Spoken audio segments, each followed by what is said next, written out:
Welcome to I'm Not Joking, the podcast where a behavioral scientist examines what it's like to live a humorous life. Glimpse into the lives of the funniest people in entertainment, business, and science as your host, Dr. Peter McGraw, explores their habits, motivations, and secrets to success. Get ready to fire up your brain and your funny bone. Now, here's your host.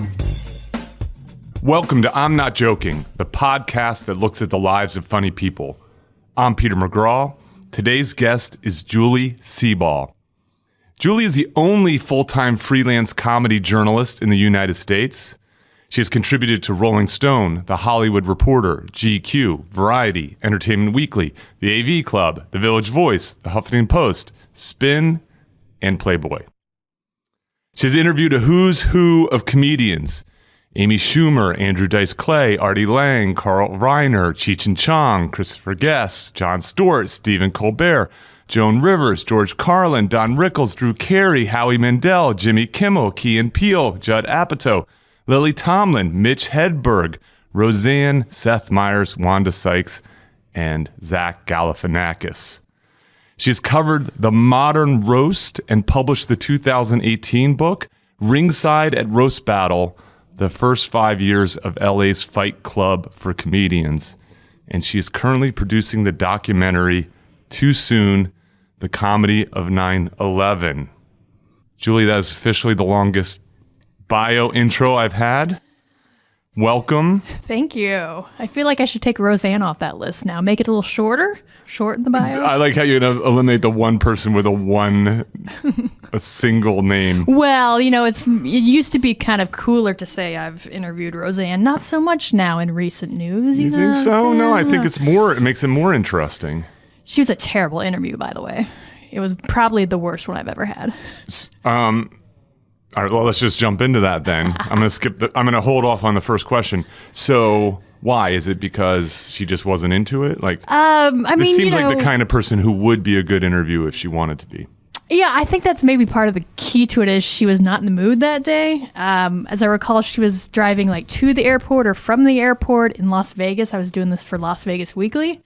Which I left off your list. Well, it's not quite as cool as Rolling Stone and, Variety and all those you mentioned. But, yeah, I still do it. That was my one and only staff job I've ever had. It was a staff writer at Las Vegas Weekly for 2 years. And then, just freelancing since then. But, yeah, the Roseanne was kind of just one-word answers. Not a lot of expounding. It's like, hey, I heard you worked with Sam Kinison once and doing the thing. She's like, yeah. I don't know. Wasn't great. It's like, let's talk a bit more about, what you're doing in Vegas. Do you have any personal connection with the city? Do you have any places you always like to visit when you're here? I don't know. I'm just doing my show. Yeah, that's annoying. So, well, let's look at the flip side of that. Well, actually, I want to ask a follow-up. So, the tables have turned, Julie. You're being interviewed. What makes a good interviewee? Ooh, interviewee. I would say kind of, being in the moment for sure. Sometimes you can get people, comics, since that's who I interview, who have their rote answers, who sort of know what they're going to say. They're cliches. Yeah, you get the same stories in every outlet, same jokes. They only kind of want to promote the current project, which is understandable, and that's often how you get to interview them in the first place. But, especially for me, like, who's a fan of, the people behind the comedy that's being created, and I always like to know the context for material. It's like, that's kind of more the stuff that I want to hear about, and how, your persona fits into, like, what you're telling us. It's more kind of about the person than the jokes for me. Yes. So anytime you can see more that side of someone is something I always love to dive into whenever possible. So you're actually looking for kind of the podcast experience in some ways. Yeah. Okay. I've never thought of that. That's interesting. Because I think you get a lot of that stuff in a podcast. Like the people sort of are usually it's like someone they know, or like there's enough time to break down to get past that sort of first level. Yeah. That's perhaps. True. And of course it depends on the podcast and, whatever the structure of it's going to be. But yeah, it's not, I don't know. I've always been a writer. Always been more interested in figuring out how to express those things you're talking about, on the page and the proper word order and less off the cuff and conversational and kind of, fashion it into, this is a project. This is an item that I have created for you to hopefully read. Not as many people read it these days. I used to do much more of like 5,000 word cover story types of things where you could definitely get into people's backgrounds and personas a lot more. Not quite as popular to read online anymore. It's more kind of listy and quick sound bites, but that was kind of always my jam. Hence, writing a book. Yes. Yes, we're going to get to that. I want to follow up though. So of that who's who, did one stand out as like a really outstanding interview? Ooh. The opposite of Roseanne. Interesting. I might kind of automatically go with like Mitch Hedberg. Oh, that's a nice... On that one, I was supposed to have maybe like 15, 20 minutes with him on the phone. I remember I was talking to him when he was in Phoenix. It was about 6 months before he died on that last tour he was doing. And it ended up being, I think, like over an hour 15, something like that. And this is back in the days I had the little micro cassette. Yeah, sure. So this was a while ago. And I still have it. And it's a long interview when the tape cuts out and you have to flip it over. Really quickly, yes. Yeah. Hold on, Mitch. Stop talking about like drugs for a second. Let me get this all on tape, which I still have. I'm going to have it forever. It's very treasured possession. But yeah, he just went on and on about, it was a lot of like life, love, happiness kind of things, and just like being his Hedbergy self. Just, yeah, man, it's all cool. And like, I just love what I'm doing and I want to make everybody happy. And like just kind of really showing like, yeah, he was definitely one of the sweetest, most kind of, just a guy who loved what he did. And just took it, took every day, like a blessing in a cliche sense. But yeah, he was probably one that I'm very glad that I did have that opportunity. I hung out with him a couple times too. Neat. Nothing too intense, but yeah. You weren't like one. doing blow and... Off the record. No, nothing like that. It was like once in Montreal and once in New York. Okay. Just for Laughs in Montreal? Yeah, the last ones that had been 2004. And then the New York was actually at Mike Birbiglia's release show for Dog Years, his first album that is not in print anymore. Okay. And Hedberg opened that show for him, like as a personal favor, because that's the kind of guy he was. That's neat. He's, he's really quite an extraordinary joke writer. Just like sort of... So for listeners who haven't, I'll put a clip in the exhibits just because I think he's just beloved by, I think, like big comedy fans. His ability to do wordplay is just, and misdirection is just incredible. It's so compact, concise. Yeah, it's true. Like there's no fat on any of his jokes. What's fascinating about it is that he, in my opinion, succeeded despite his terrible stage presence. I mean, it was endearing, I would say, but it wasn't the kind of charismatic delivery that we've kind of become accustomed to, the Chris Rock, the preacher style, or even a Birbiglia was like, who's kind of got this sort of all shucksy kind of likability, where you're willing to let him tell long stories because you just like the guy so much, kind of a thing. But I think in his case, in Hedberg's case, it was one of those things where like the industry may have hated that and it maybe held him back in that sense, but it made his fans and the people who actually got it love him even more. I agree. It's like, this is a guy who's telling great stuff and we can see that and we know it's a challenge for him and that just makes him more human and endearing.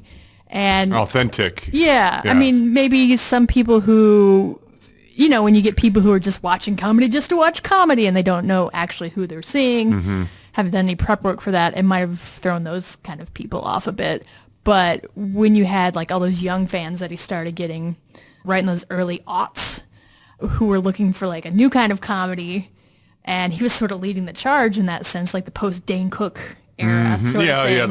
The anti-rock star comedian. Yes, yeah. He was just like the perfect model for that. Just, you know, what was his, my fans live in apartments was his joke, you know, and that was like precisely on the nose. Like those were the people who got him and adored him, and like they're kind of the reason he's still, you know, living on after his death. So it might have hurt him industry-wise, but it's not like he was hurting for, you know, he certainly wasn't hard up. Yeah, I could see that. You know, and also I think, you know, there are comics who want to be comics. They don't want to, you know, they're not Steve Martin, who started out doing the, you know, the magic and the comedy and then sort of outgrew it and then moved on, you know, as like Eddie Murphy, right? Like these folks who sort of do it. And then, I mean, there, of course, you know, those folks, at least, you know, those guys were truly stand-ups and then moved on to other things. You know, as you live in Los Angeles, so we're at Noya House right now, which is like the old CBS, like an old CBS studio. Oh, I didn't know that. It's this historic like place. There's like, you know, entertainment ghosts walking around this place.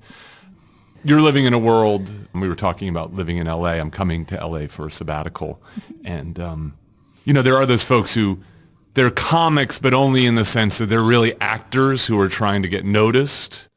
You know, Mitch was none of those things. He's a joke writer, and first, and then a joke teller second, and then I don't know what he is third. You know, it's not drug user maybe. Yeah, exactly. You know, just a regular guy.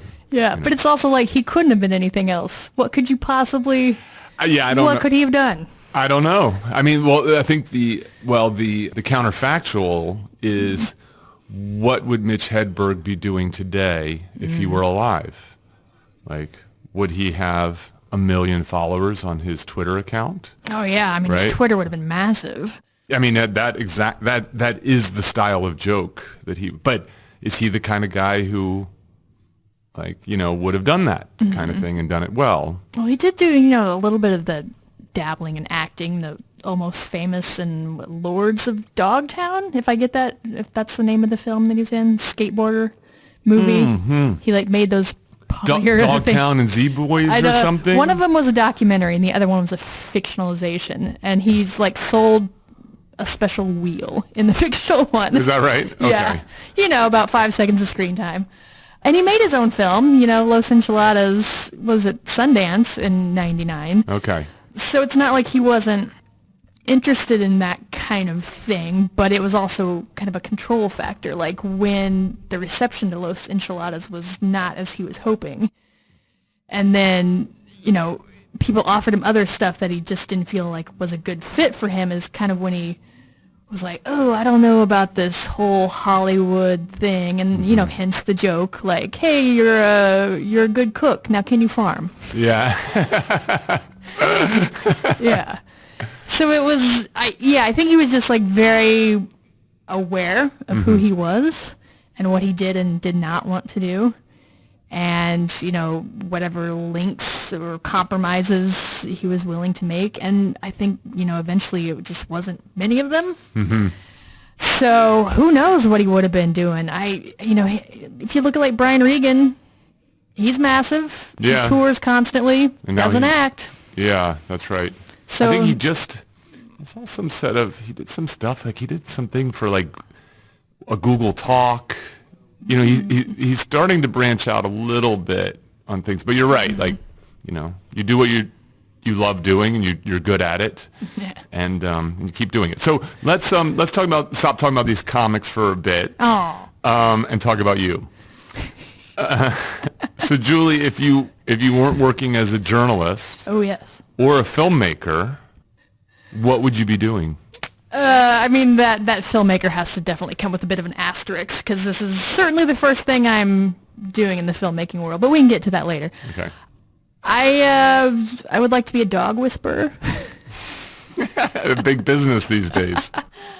I had dogs growing up, you know, back on the farm in Missouri. Out in the middle of nowhere. And yeah, I've always been good with them. You know, they're kind of better than people in a sense. They are love machines, as I like to say. Yeah, there's I've had a connection with dogs and comedy and maybe not much else in between. You're a dog owner? Yeah, I went for several years without them, like living in New York and Vegas and back in New York and other times in LA. And then I was kind of dog sitting for a little guy who kind of opened my heart back up to them again. And then he passed away. And I started volunteering for a couple of rescue groups. Okay. And had 7 foster dogs over 2 years, and have now kept one of them. Had a foster fail, who I guess I've almost had for 4 or 5 years now. Shout out to Petey back at home. He's a Beagle Chihuahua. He's a Cheagle. He's about cat-sized, not very smart. Okay, but very well sweet. trained, I bet. Also kind of not. He can sit. That's about all. You're not making a good case for being a dog whisperer, then, no? Well, but just I don't know. I was good at fostering. I see. And I've been doing a little bit more of dog sitting now, as I've been riding a little less, and just kind of trying to fill in those financial gaps, as we're all doing in this current climate. Yeah, but it's just I don't know. Who doesn't like dogs? I don't know. How's that for a? That's good. You're the first dog whisperer to answer for that question. I've gotten more people say they'd be dead. So. Oh, that's a good one too. I'd be dead. That's a pretty. I didn't realize. Yeah. That's a comic answer, of course. Yeah, but true. Yeah, I can see but that. Valid. For many of them. Applicable. Do you want to talk about your book or the documentary? Let's talk about the film stuff, because you made a comment before we started, and you made a comment just now that there's what's going on with this project?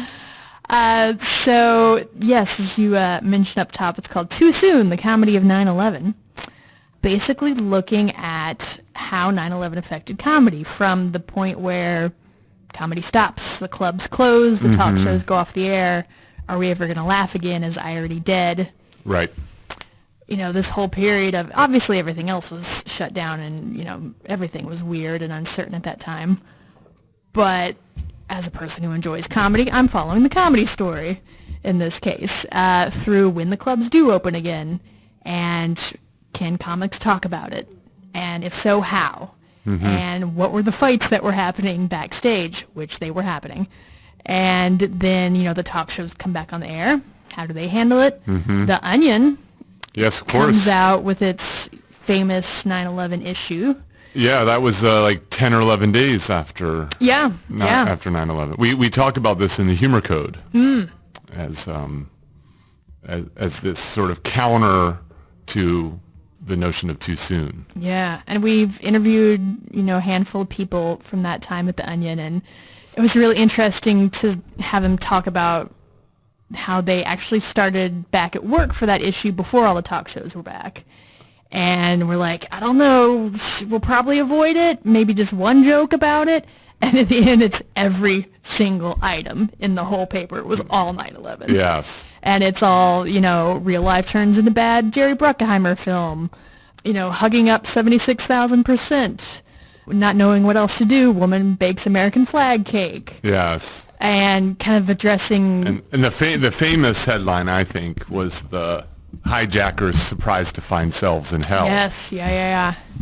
Todd Hansen. Yes, I've met Todd Hansen. Yeah. And God angrily clarifies, do not kill. Yes, that's the other, I think that's, I think I actually think that, well, you're making the movie about it, but I'll interject my opinion. Having met Todd and interviewed him for the Humor Code, my co-author and I, Joel Warner, spent some time in Todd's Brooklyn apartment. Yes. Have you been in that apartment? I have. Well, we can talk about that later. But I actually think those two jokes, the God angrily clarifies and the hijackers find themselves surprised to find themselves in hell, in many ways paved the way for those other jokes, in a sense, because I don't know. I'm a big believer. Alonzo Bowden, we have a quote from him where he said, "It's not too soon if it's funny." Yeah. which I think is like a very comedian perspective on things. Of course, it's hard to make things funny, and so when you're in too soon territory, you risk really failing at that. And the clever thing was to turn the terrorists into the foils, into the butt of the joke. Yeah, that was kind of the first wave. Indeed. Which, as we explore in the documentary, it's like, okay, well, certainly a few racist undertones there. But, it's like, again, how are we going to get into it and address it? Like, people started there and they worked their way into, the political climate of the time, the George Bush and the Cheney, and the color-coded terror system, and duct taping your windows against anthrax, and the American flags everywhere. So you couldn't necessarily, 9/11 per se. It was making all these jokes around the topic. Yeah, especially the government's reaction to it, right? Which seems twofold, right? On one hand, the kind of fear-mongering that was designed to push policy, and then the other one is just the fear-mongering around, well, we don't want to get into a situation where we look surprised again, right? And so then everything's scary and threatening, and so then if something bad happens, you're like, we told you, we knew it, which of course, as we know, the 9/11 was such a surprise, and that people wanted to blame, so they're like, we're not going to get blamed again, so duct tape your windows. And that was more the, as the film progresses, that's kind of the 2003, 2004 territory. Okay. Also at the time when you see, like, The Daily Show becoming The Daily Show. In response to, the war-mongering or fear-mongering and march to war. Yes. And Fox News and Air America, which not a lot of people remember at this point, but it was the, liberal radio, kind of a countermeasure to all the conservative talk radio, which had Liz Winstead and Mark Maron, Janine Garofalo, and, Al Franken, who was sort of the star of it, actually, at that time. Rachel Maddow, Chuck D, who were kind of taking, the position of, we kind of have to counter some of this conservative radio. It ultimately failed. There was a lot of mismanaged money. But if you look at kind of, who came out of it and the legacy, everyone's gone on to these different jobs since then. We also kind of explore, what Janine Garofalo was facing at that time, where she was going on a lot of talk shows and taking an anti-war stance and got a lot of blowback, which is still reverberating in her and the today. Dixie Chicks. Yeah, exactly. Yeah, and then just kind of tracing all that up through, the point where a couple years later, 2006 and 7, you have kind of a lot of 9/11 jokes appearing on albums and specials, and it wouldn't have seemed possible at the time. And how does that kind of change? How do we get from point A to point B and sort of learn to heal through laughing over time, up through now we have like Pete Davidson dead dad jokes on Comedy Central Roast. I see. So kind of tracing the 20-year history. It's directed by my friend Nick Scown, who's a filmmaker. It was his idea. He came to me through a mutual friend, said, I have this idea, and if you think it's interesting, I want you to help me with it. Okay. And yeah, we're going to try and have it ready for the 20th anniversary. So yeah, there's going to be a lot of stuff done around that time. I can imagine. Yeah, but this is kind of the one that's looking at the, I don't want to say lighter side of it, but... Well, yeah, I mean... Yeah, just kind of, we use laughter to get through a lot of tragedy in life. That's no big news to anyone interested in comedy. And how did we do it, during the greatest tragedy on American soil? Or recent. Yes. Yeah. And there's also a lot of stuff in it that, there's so many younger comedy fans that don't remember all this stuff. Sure, yeah, that's right. Where the government was actually proposing, speech bans, and what Greg Giraldo was doing at that time, and the beginnings of Tough Crowd, which came out of 9/11. I'm not familiar with this. What is Tough Crowd? Tough Crowd was a show that Colin Quinn hosted that started in 2003, kind of branched out of the comics table at the Comedy Cellar, when Manny Dwarman, the late owner, he was always kind of a rabble-rouser, devil's advocate for political debates and discussions.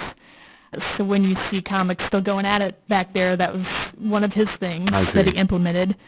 He took a more conservative approach to to talking about 9/11, obviously not on stage, but more conservative approach than the comics were.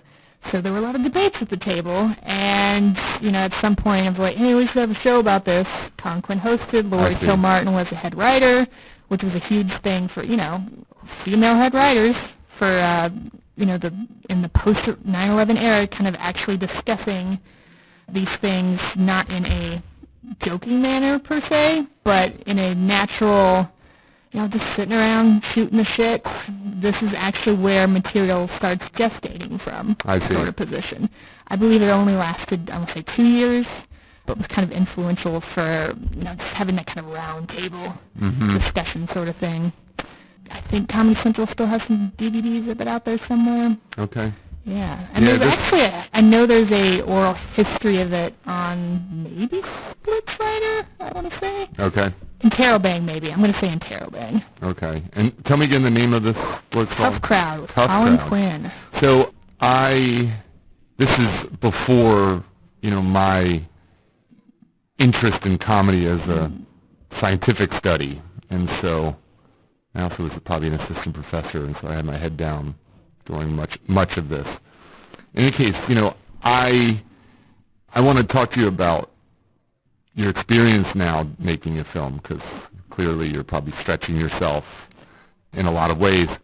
I actually wrote a paper with Lawrence Williams and Caleb Warren, a colleague of mine, and then a former student who's now at University of Arizona, and about this idea of too soon. And so the argument that we make in the paper is, so there's this saying is that comedy is tragedy plus time.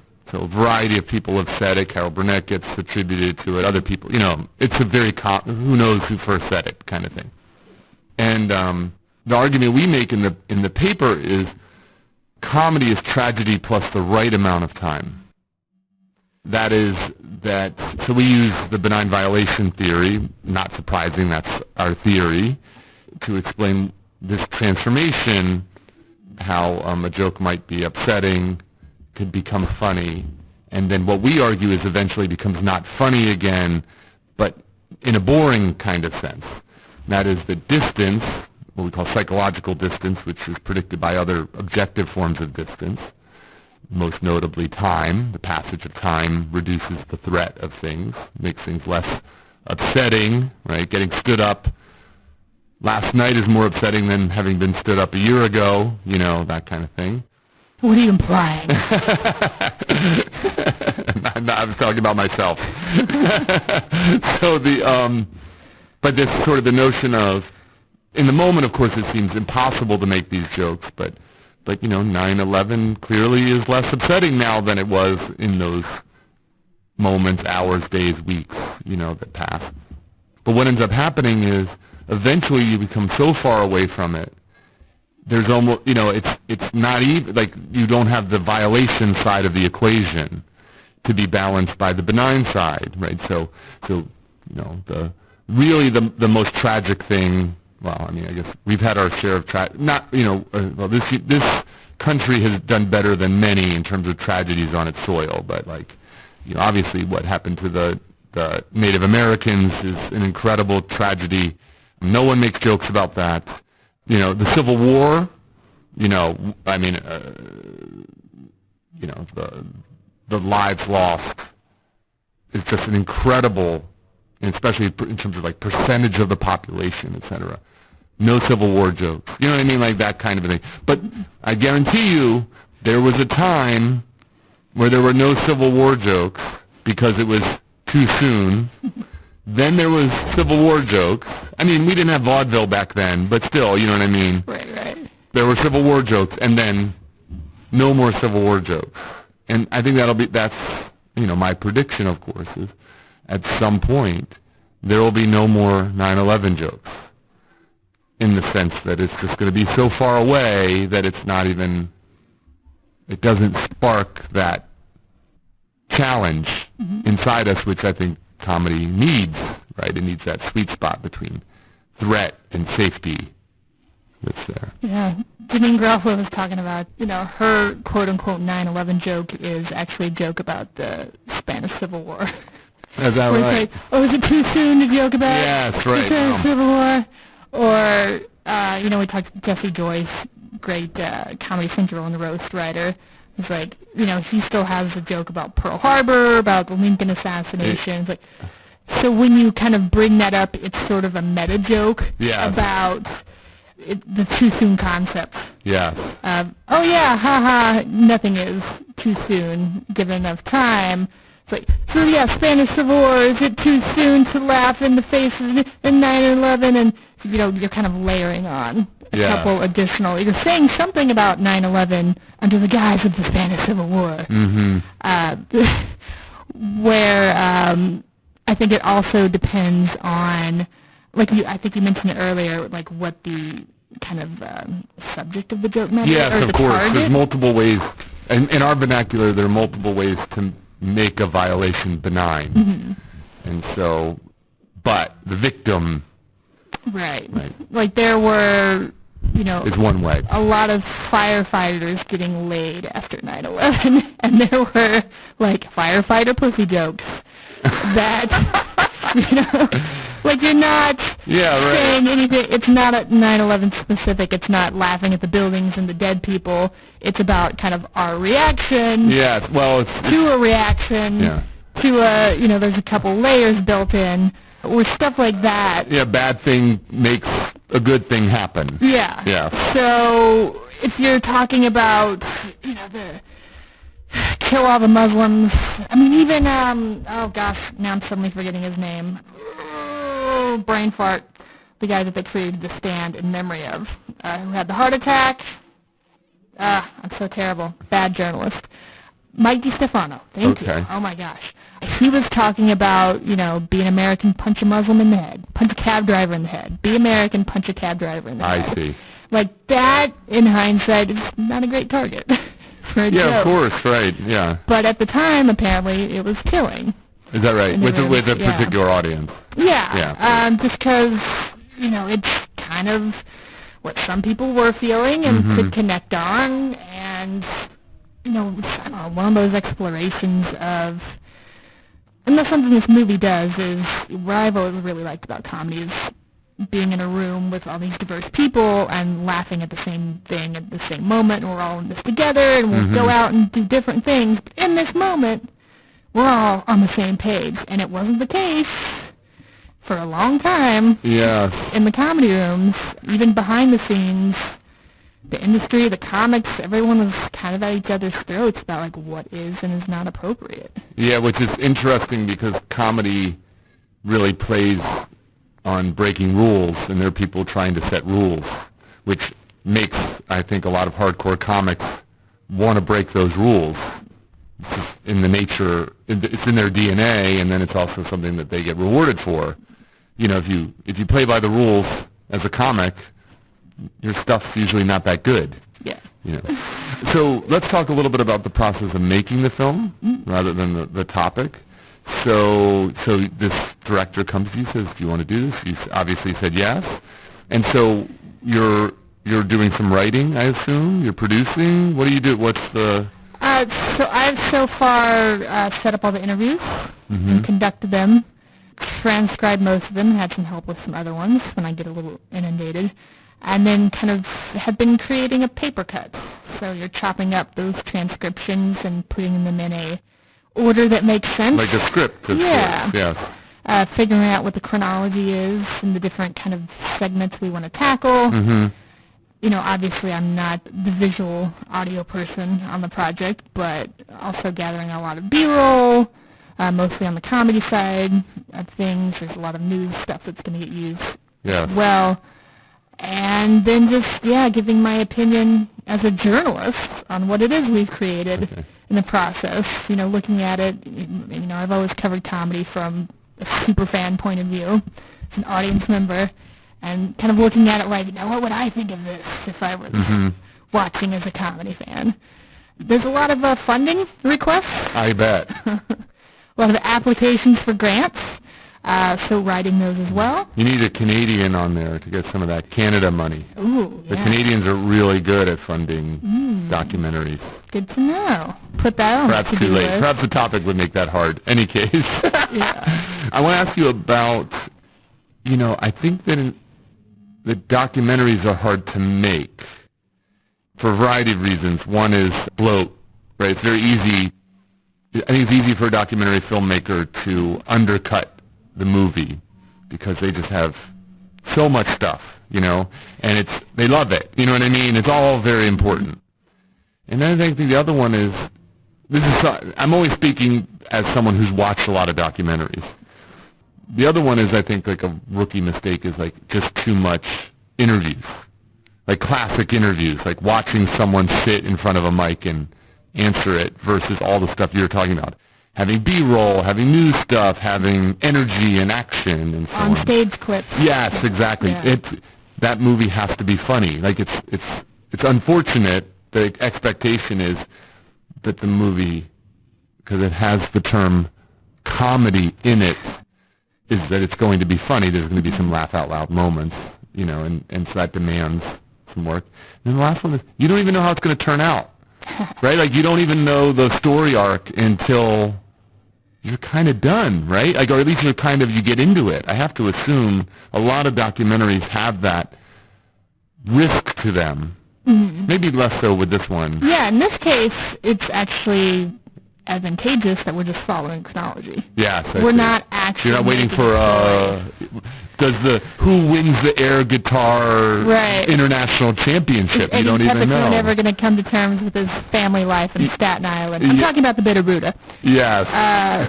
Yeah, you're not following a person. Good point. Yes. And figuring out the story in edits. Yeah. The story's kind of there. You sort of know it. And I do have the advantage of, being a journalist, so I know a fair amount of how to edit a story down to keep the good stuff. So there's What few is there? layers. Can you give me a quick primer on how to do that? I mean, there's in this case there's a few layers of if there's sections in the interview that I know are not going to be used, don't even bother. If it's talking about some random, like, I was eating breakfast, I had the yogurt, but it was kind of spoiled, so I didn't know what to do. You don't even But then I turned transcribe back- that. Yeah, kind of leave that out, and then as you're putting everything together, there's sort of obvious cues of what's going to fit and what's not, and I think the overriding rule with this is we're following the comedy. So comedians have different kind of personal storylines that came out of 9/11, where, like, Janine Garofalo got sober I see. on 9/11. We're not going to follow that. I see. Like, it's about the material and the, reaction from comedians and how it reverberated in the comedy community and what people did and did not laugh at. So it kind of, in that way, self-tailors a little bit. Right. But you are correct in the, we've done, I'd say, maybe 2/3 of the interviews I think we're going to need at this point. And we've only been interviewing people that had either they were personally affected by 9/11, like Rob Riggle, was a Marine, and he went down and he worked at Ground Zero. I see. We have a guy who was a cop who worked it before he became a comedian. Chris Italia of the Stand Comedy Club, he was a journalist and an EMT. He was down there. Seth MacFarlane was supposed to be on one of the planes, that kind of thing. Or if comedians had specific material about it. I see. So we could talk to comedians all day long about but- what it and means. They will happily talk to you. There'd be no end in sight. Yes. So we are kind of only talking to those people who we need to drive the storyline forward, or else it's just going to be, again, bloat. Yes. Right. That's cool. Well, I look forward to seeing it. Thank you. In the meantime, you've been following roast battles. Oh, yeah. At this point I've now been writing about comedy for 16 years, and As the only full-time freelance comedy journalist in the United States. there's a few in the UK. and obviously people write about comedy otherwise, but it's, my only job is covering the comedy. I see. And the documentary is sort of an offshoot of that. I'm still writing about comedy. Mm-hmm. It's, the history, covering it, just in a different format. But yeah, roast battle was something that I started hearing about in 2013. The summer of is when it started at the Belly Room upstairs at the Comedy Store. The little tiny, out of the third of three rooms. We covered the Comedy Store in the Humor Code also, in the LA chapter. Yeah. Fascinating place. Crazy history there. Probably the most historic club in the country. The story of Mitzi Shore, all that stuff, which you can find plenty of places elsewhere. So they're like, you gotta go see this show. It's crazy. And I'm like, yeah, whatever. I hear about this all the time. I see plenty of new shows, and I'm not impressed. And I finally made it there. I was at the store for something else, and went upstairs, and it's jam-packed, standing room only. People are chanting and screaming and jumping around, and you're hearing, again, if you are not familiar with roast battle, it's an insult competition. Yeah. Back and forth, one-on-one. We used to, as a teenager, we would call it busting on each other. And it's called, snapping, cracking, yawning. Yeah. There's the, like the Yo Mama joke was featured heavily in busting when I was 15 years old. There's a history of, you had the Friars Club roast, which is one thing, but there was also kind of the, street version, what you're talking about. Yeah, which the Friars Club roasts are affectionate. Like, it's like your friends kind of affectionately. Yes. The roast has taken on a completely different scope since the Friars Club, and at least in my observation, like where it's a lot less sweet. There's definitely a ton of different incarnations of it now, and roast battle has had a lot to do with that. I see. It did kind of meld those two different traditions we're talking about, and it's not, there's the show busy part of it, the spotlights and the red carpet, which is where the Friars Club side comes in, and then the tuxedos. And the raw, like really, you can't actually say anything you want at the Friars roast. Yeah. It seems like, but there's editing and TV and sponsors and all that sort of stuff, but just some really raw looking at, it covers everything from race and religion and sexuality and your bad relationships and your suicidal tendencies and your physical handicaps and mental handicaps. And it is very equalizing in that sense. Like, we all have stuff that we don't like about ourselves or feel other or want to be, feel like we fit in better. And when you see all this stuff out there on stage, it's like, we're all the same. Why are we worrying about all of our, little bullshit when we all have stuff like this? So just for someone who hasn't seen a roast battle before, what is there a format? The undercard battles have 3 jokes apiece. Okay. And again, back and forth, one joke, then another. Yeah, across. Again, it's one-on-one. Yeah. People decide, they challenge each other to battle. And in the case of roast battle, they often spend time with each other, talking about their lives. Yeah, feeding the joke. Yeah, you want to make it a good show. Yes. And oftentimes people become better friends because of this. And then you have the main events, which can be anywhere from 5 jokes to 3 rounds. Okay. Of 3 jokes apiece. We can have tit for tat, or what's the middle? You think I remember the names of them better? Like a rapid fire, just as many jokes in a row as you can get in 30 seconds. And those are kind of for the more advanced battlers who've been doing it a lot, who are the higher ranked. There's rankings. It's like boxing. I see. There's top 10 lists in LA and New York, and everyone's kind of vying for position all the time. I mean, Jeffrey Ross seems to have made a career out of this now. Yeah, he came on board as a producer at the very end of 2013 and helped it, land a Comedy Central deal. And there was a lot of competition. There were other places that approached that wanted to do it too. And, obviously being the Roastmaster General, he lends a bit of credibility to it. But it was also, host Brian Moses is just so rapid fire in the moment. Okay. And there's also this cast of characters of, like, The Wave, who are these super fans who jump up and, make crazy faces and throw props around. DJ Coach T was really instrumental in kind of setting the mood in the belly room. In earlier incarnations, there were, the racist hater who said bad things about everyone. Mm-hmm. Now there's, like, the Saudi prince who kind of comes at it from, an ethnic point of view. And Jeff leads the judging panel. It's rotating every week. Okay. You have, it's usually more dance comics who are deciding who the winners are going to be. Yeah, there's judges? Yes, I see. yeah. And now it's becoming some of the more advanced battlers who've been on the TV version. Right, of course. It's like the past NBA dunk contest winners judging the new, right? Yeah. Dr. J now comes back and judges. Yeah. Right, so it's similar kind of thing. Because they now have the Comedy Central credits. Yes. From there's 3 seasons on Comedy Central, and which led to now there's also a Mexican version and a South African version. Of course. And they filmed one in France, and they filmed one in, I'm missing, the UK version of Roast Battle when it first aired on Comedy Central was the highest rated series in all of Comedy Central UK history. Is that right? Yeah, so how does the Roast Battle gel in age of outrage?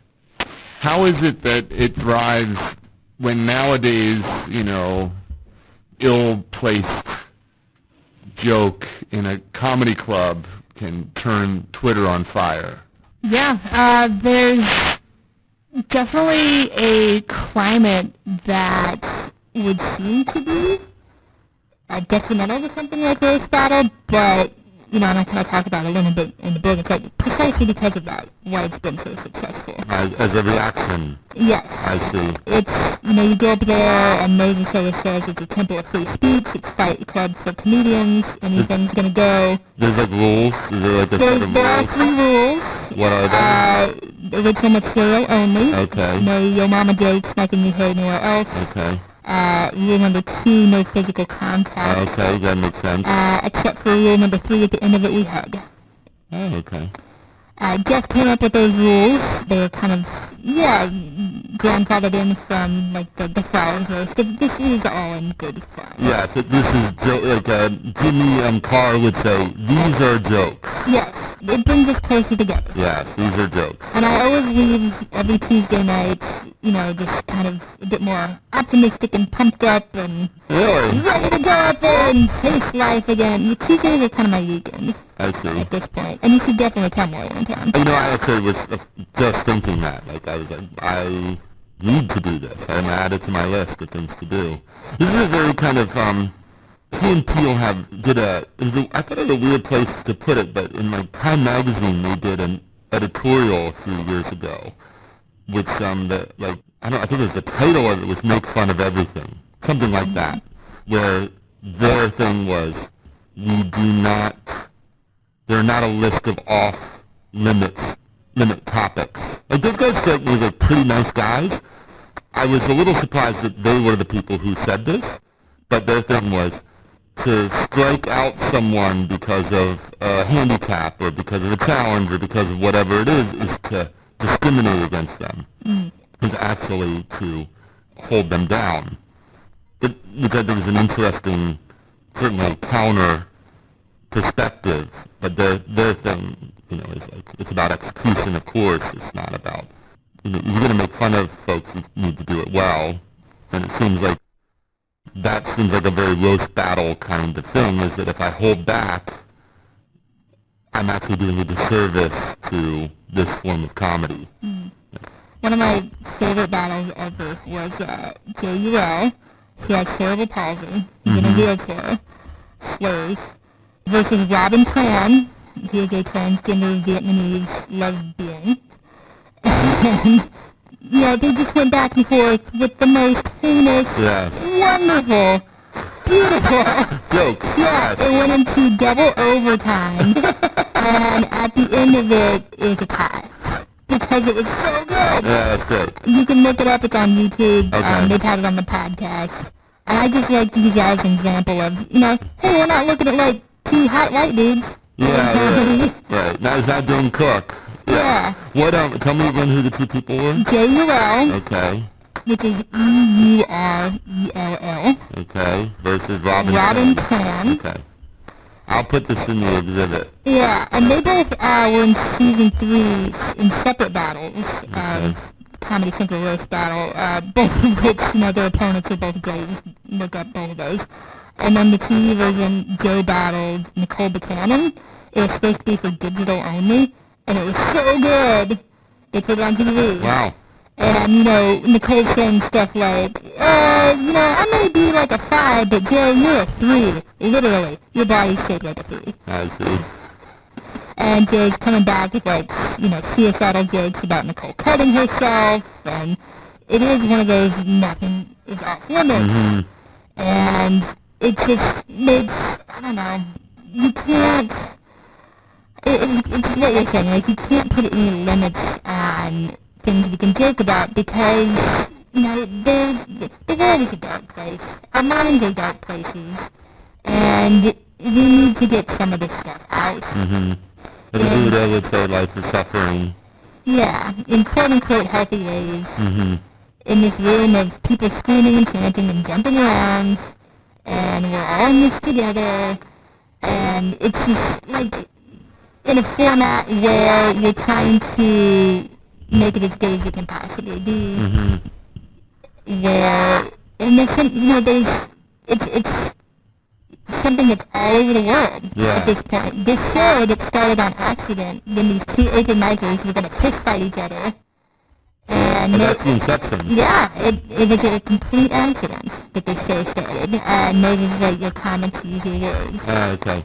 So you're going to just roast each other. And then other comics saw it and they're like, I'm going to do that too. That seems fun. And 5 years later, like every major city with a comedy scene has their own version of it. Yeah, I had, so one of my early guests was this young comic in Boston, Valley D. I remember talking to Valley D, not on the pod, but on the phone about her doing some of these kinds of things.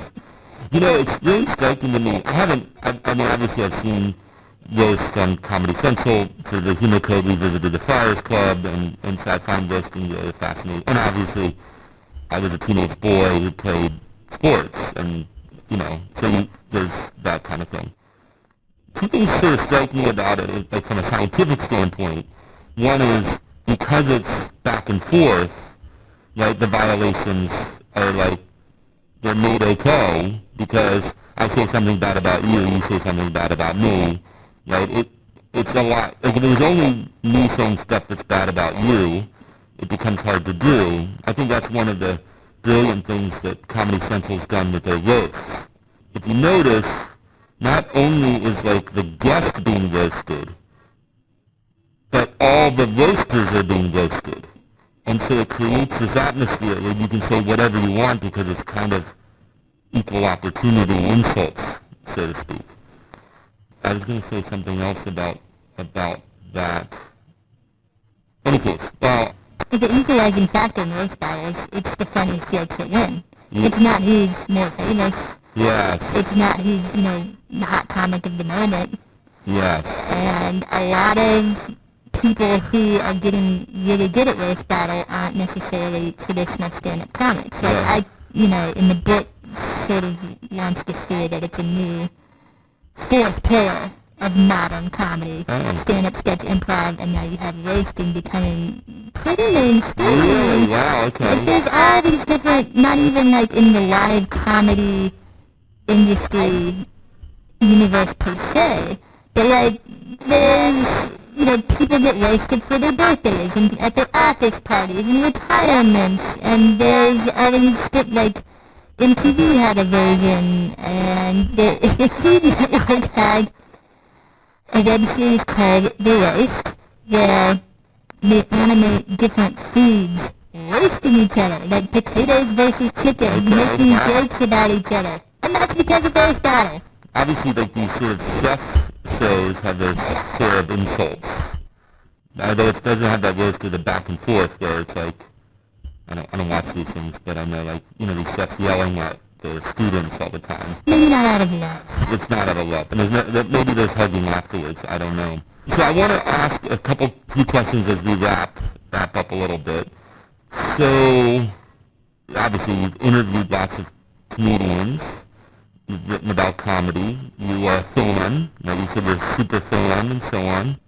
One of the things that I'm really interested in is what makes comics different.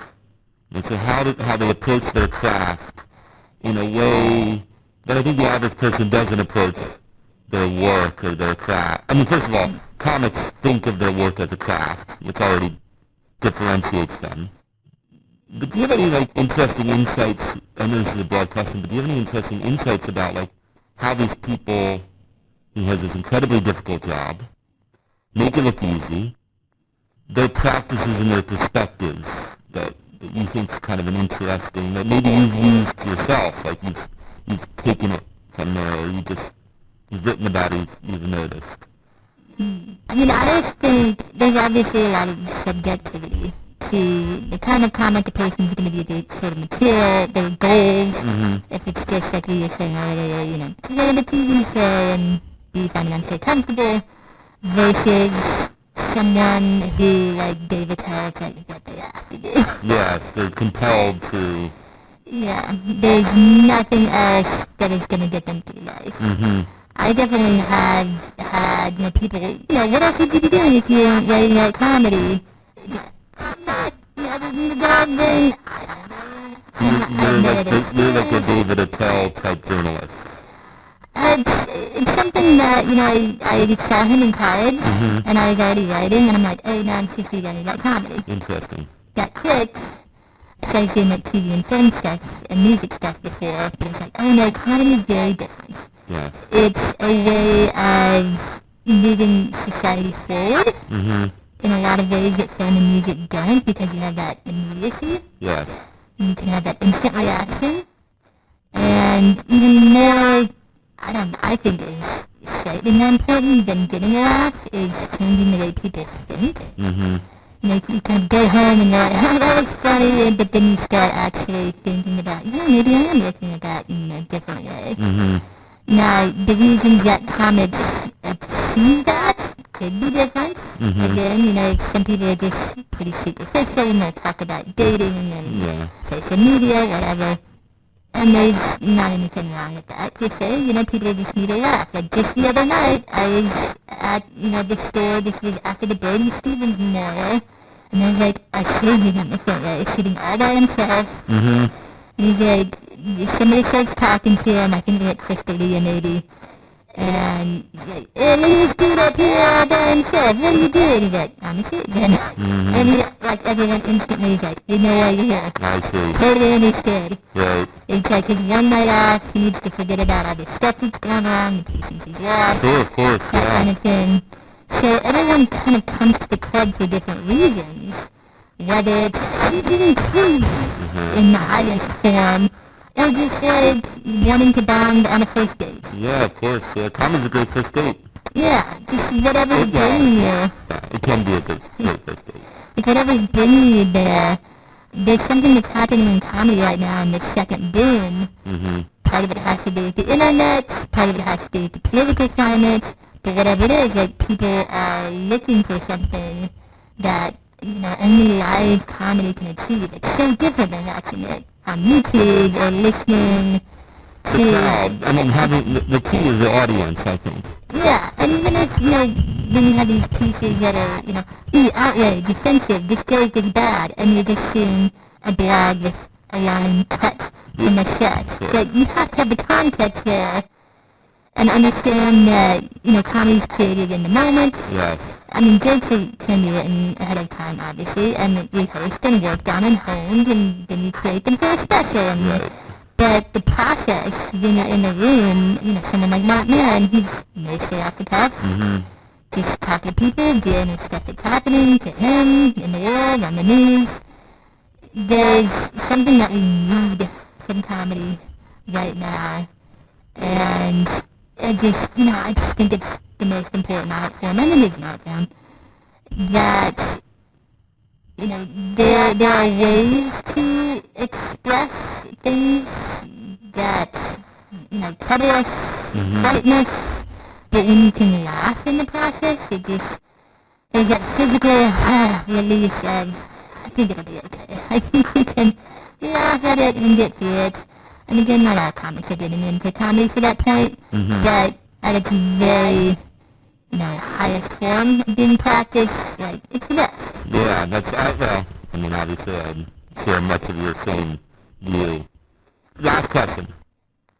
What are you reading, watching, or listening to that really stands out? You think great. Not just good, but great. Let's see. It would be a little funky to say historical race. It is streaming on Netflix. Memorial Day.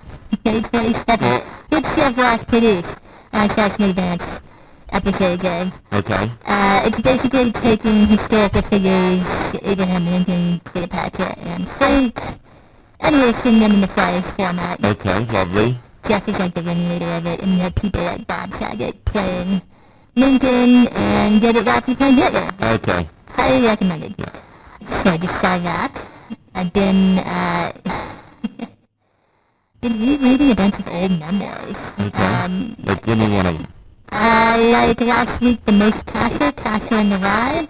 Okay. About growing up as a drug-addicted teenager around Oakland. Okay. Where he was in and out of rehab and kind of more or less on the streets. I see. Before he was 16. Mm-hmm. And actually we read the Steve Martin not too long ago. One Standing Up. I mean, it's a classic. It is. You gotta go back to it. It's actually, talk about something that doesn't have bloat. I also think, I think it's a really lovely memoir. I actually think it's a missed opportunity. That he left a lot out of that, I think. I mean, it's nice, it's slim, it's an easy read, it's fun and so on, but it really leaves you wanting more.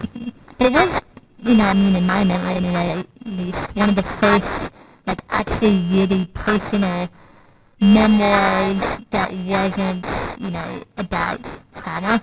Yeah. In a way. Yeah, that's right. Like, if a comedian can talk about the reasons, I got molested, and that's when I went into comedy. Yeah, he downplays some of his challenges, things like a divorce and things like that. Yeah. Like, he focuses on the craft a lot. Yeah. And he's sort of an okay guy, it's like, it's not like... And there was a lot of revelation about when it all got too much. Yeah, I think when else are you going to see that? Yeah, that's true. In something. I think what happened, I do think, there's this sort of common trope, which is that comedy comes from darkness and you need to be a broken individual to be funny and so on. I think the problem with that is that storyline is fun to write. No one writes about the happy, like the person who had a good, healthy childhood and became a very funny person. Because that's not an interesting story, and so you get this skewed perspective as a result of that. And so, okay. Well, I'm really glad that we had a chance to talk. I've been meaning to talk to you for a long time, and the fact that we're in the same place here, thankfully made it happen.